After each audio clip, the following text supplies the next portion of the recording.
मनीष को मूर्ख करुछि chat GPT. एकथा आमे कहूनु गवेषणा करिथिबा किछि विशेषज्ञ कहउछंती।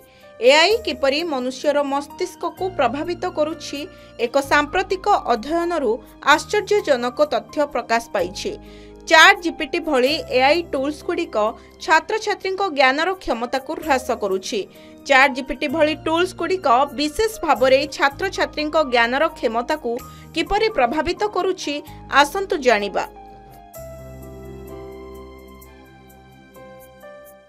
आधुनिकतार एही जुगरे प्रजुक्ति विद्या निसंदेह काम को सहज कर देइछि एवं एआई लॉन्च हेबा परे घंटा घंटार सबुठारु कष्टकर काम मध्य एबे किछि सेकेंड रे समाप्त हेउछि।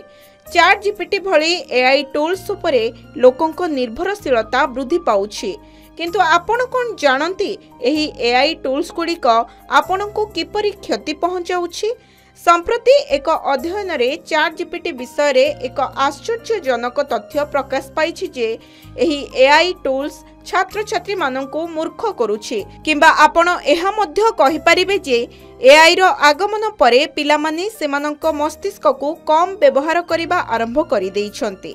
एमआईटी रो मीडिया लैब द्वारा जेनेरेटिव एआई लोकंक मस्तिष्क उपरे विशेष करी छात्र माननक उपरे प्रभाव पकाउछि।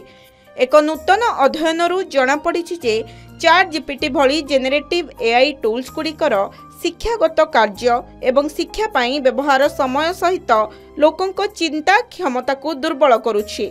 एही अध्ययन समय गवेषक माने बोस्टन अंचलर 18 रु 39 वर्ष बयसर 54 जन छात्र को नहीं 3टी गोष्ठी रे विभक्त करिथिले एवं तापरे प्रत्येक गोष्ठीर छात्र माननकु एआई टूल्स सहाय्य रे प्रबंध लेखिबाकू कुआ जाइथिला। एही प्रक्रिया समय रे गवेषक माने इलेक्ट्रोएन्सेफालोग्राफी माध्यम रे छात्र माननक मध्य रे मस्तिष्क कार्यकलाप उपरे नजर रखिथिले। फलाफल गुड़िक चिंताजनक थिला कारण चैट जीपीटी व्यवहार करुथबा छात्र छात्री माननक मस्तिष्क कार्यकलापर स्तर बहुत कम थिला, जहा अध्ययन रे गोटे कथा स्पष्ट करिथिला जे चैट जीपीटी एवं अन्यान्य एआई टूल्स गुड़िक विशेष करी पिलामानक मस्तिष्क उपरे गभीर प्रभाव पकाउछि। गवेषणारू जना पड़िछि जे चैट जीपीटी व्यवहार करी प्रबंध लेखिथिबा छात्र छात्री माने सेमानकर मस्तिष्क को कम व्यवहार करिथिले। एही छात्र माने निजे प्रबंध लेखि नथिले, जहा फल रे छात्र मानकु एहाकू मने रखिबारे असुविधा हेउथिला।